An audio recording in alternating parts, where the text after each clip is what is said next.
Dangadi block अंतर्गत उच्चबाली पंचायत रे Odisha driver महासंघ पक्षरु एक बैठक अनुष्ठित हो जाइछि। एही परिप्रेक्षी रे एक बाइक शोभायात्रा होइथला। उक्त सभारे अतिथि भावे जिला सभापति मानस रंजन देवता पुष्पगुच्छा उत्तरीय दे ड्राइवर भाई मानकु स्वागत करथिले और समस्तंकु मद्यपान करी गाड़ी न चलाइबाकू जिला सभापति मानस रंजन देवता अनुरोध करथिले। जय जगन्नाथ ध्वनि रे एक सुंदरमय परिवेश सृष्टि हेबा परे ब्लॉक ड्राइवर महासंघर भल कार्य करिथिबा ड्राइवर को पुष्पगुच्छा उत्तरीय दे अतिथि माने सम्मानित करथिले। उक्त बैठक रे दानगदी ब्लॉक रो सभापति किशोर चंद्र पाल, उच्चबाली पंचायत रो सभापति अलेख प्रसाद साहू, पंचायत और ब्लॉक रो अन्य ड्राइवर बहु संख्यक उपस्थित थे। उच्चबाली पंचायत रो सभापति अलेख प्रसाद साहू समस्त सहयोग रे आयोजित होइथिला एही बैठक।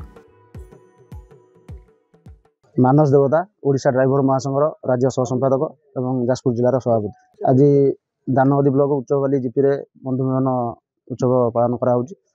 एटा खुशी रो उत्सव जेतु आम सरकार पाखे जो 10 दफा दाबी रखिथिलु, सरकार किछि दिन हबो आम स्टेरिंग छाड़ आंदोलन करथिलु। तनो सरकार तरफ हमकु डकेगी जो हमर 4 लाख टंकार इंश्योरेंस टी घोषणा करथिले सेटाकू दिन पास करथिले एवं हमर 3टी फॉर्म जो आम देइथिलु से फॉर्म टी को भी जो डेथ फॉर्म देइथिलु से फॉर्म को भी जो चेक पाइबार थिला स्वाभाविक मृत्यु रे 2 लाख टंका 3 जनकर परिवार को सेन देइथिले।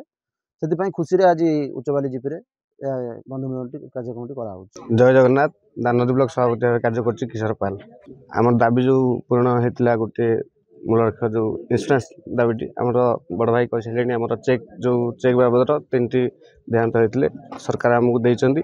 से खुशी रे आज दानगदी ब्लॉक उच्चबाली जीपी रे एक बंधु मिलन कार्यक्रम समस्त भाई मानक नहीं कार्यटी समस्त भाई मानक केवल अनुरोध करी जे कौन भाई मैंने निशा सेवन कर गाड़ी चलातु ना, बदले गाड़ी चलातु आ महासंघर नीति नियम मानिक चलतु। जाजपुर भागीरथी नाथ को रिपोर्ट, A1 ओडिशा।